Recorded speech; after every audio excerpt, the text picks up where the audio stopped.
நான் உன்னை லவ் பண்றேன். லவ்? இந்த வார்த்தை நான் திருச்சியில சும்மா சுத்திட்டு இருந்தேன் பார், அப்ப வந்திருக்கணும். ஏன் இப்ப என்னாச்சு? உன் காதல் மேல எனக்கு நம்பிக்கை இல்ல. என்ன சொல்ற? உன் காதல், நான் திருச்சியில எந்த எய்மும் இல்லாம சுத்திட்டு இருந்தேன் பாரு, அப்ப என்ன மாத்துறதுக்கு வந்திருக்கலாம். நான் கஷ்டப்படும் போது எனக்கு ஆறுதலா வந்திருக்கலாம். ஆனா இப்ப நான் செட்டில் ஆனதுக்கு அப்புறம் வந்திருக்கு. காதல் என்ன உனக்கு செக்யூர் மாப்பிள்ள தேடுற கல்யாண புரோக்கரா? காதல் பண்றவளுங்க நாங்க செட்டில் ஆகிறதுக்கு முன்னாடியே பாக்குறீங்கல்ல, புடிச்சிருந்தா அப்பவே தில்ல லவ் பண்ணுங்க, நாங்க காலம் பூரா உங்களை வச்சு காப்பாத்துவோம். அதுதான் காதலுக்கு மரியாதை. உங்களை பார்த்த உடனே காதலிக்கிறதுக்கு நீங்க என்ன அஜிதா? நீங்க காதல சொல்லும் போதெல்லாம் ஏத்துக்கிறது நீங்க என்ன ஷாலினியா?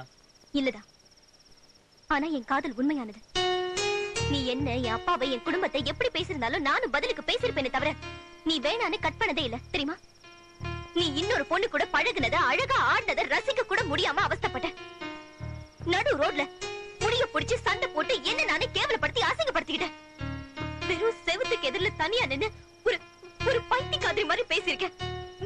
இது எல்லாத்துக்கும் என்ன பேருன்னு எனக்கு அப்ப தெரியல.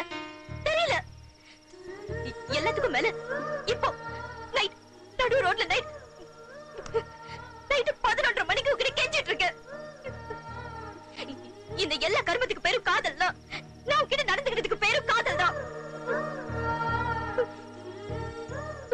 அப்படிப்பட்ட என் காதல செக்யூர் காதல், செல்ஃபிஷ் காதல், காதலுக்கு புது அர்த்தம் சொல்லிட்டு இருக்க. Thank you. Thanks a lot, sir.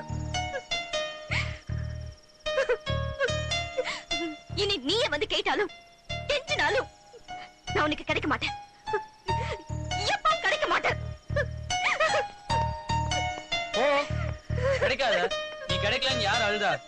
பே நேரா போ, பீச், பே ஆஃப் பெங்கால். கிடைக்க மாட்டாலும் ஆனாவது நிம்மதியா இருக்கு. எல்லாரும் கொண்டுட மாட்டே நீ.